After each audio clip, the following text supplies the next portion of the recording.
Hola chicos, nos corresponde la división liberal. Tenemos un solo partido político. Ella pertenece al Partido Liberal, está viendo esta imagen. Él pertenece al Partido Liberal también y ve la misma imagen. Sin embargo, los dos llegan a conclusiones diferentes. Lo mismo sucedía en esta época.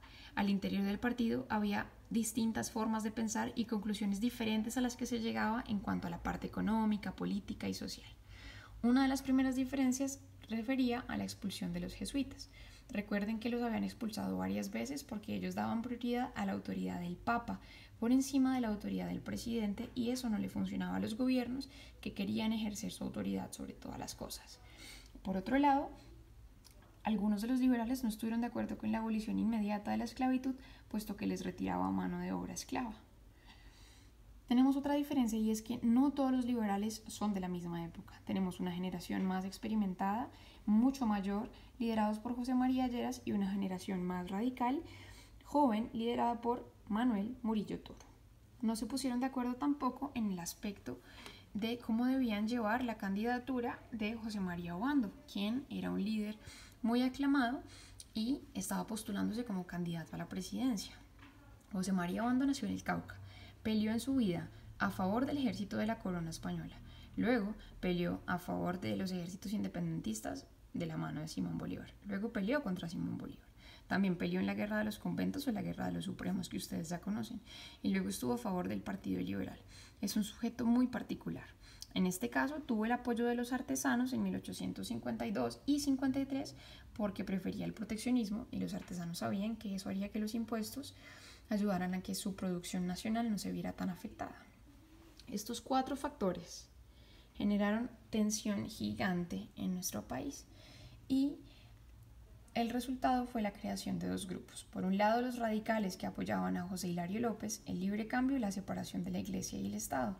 Eran más radicales. Por el otro, los draconianos eran más moderados, apoyaban el proteccionismo o criticaban enormemente el libre cambio, y criticaron también la separación de la Iglesia y Estado, pues temían que esto afectara el orden social en nuestro país.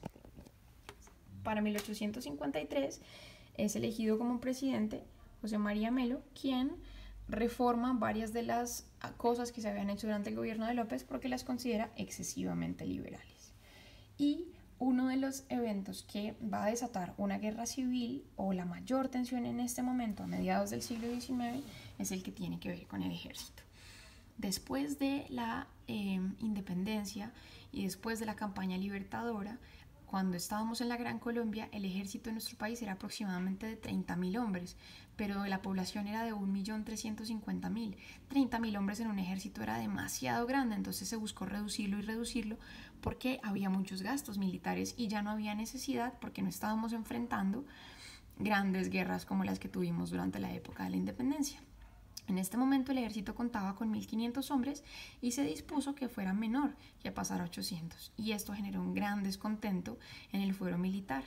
Entonces el señor José María Melo lideró un golpe de Estado. Se tomó la ciudad de Bogotá y quiso: 1. Clausurar el Congreso; 2. B. Establecer el centralismo; y 3. C. Anular la Constitución del 53. Recuerden que esa Constitución decía que estábamos divididos en 37 provincias, es decir, éramos un sistema federal en donde cada provincia tenía autonomía. Estas tres cosas le dieron a entender a la gente que Melo quería asumir poderes dictatoriales, y ya sabemos que esto atenta contra la democracia. Recuerden que el último ejemplo que vimos fue cuando Bolívar quiso declararse presidente vitalicio de Bolivia.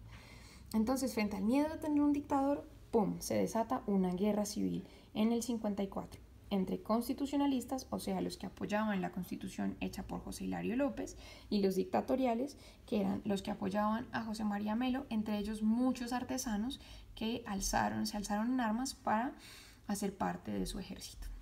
Después de 8 meses de guerras intensas, ganan los constitucionalistas, a Melo le quitan sus derechos políticos, y él y muchos de sus seguidores son desterrados a Panamá. Y así finaliza este periodo de división liberal.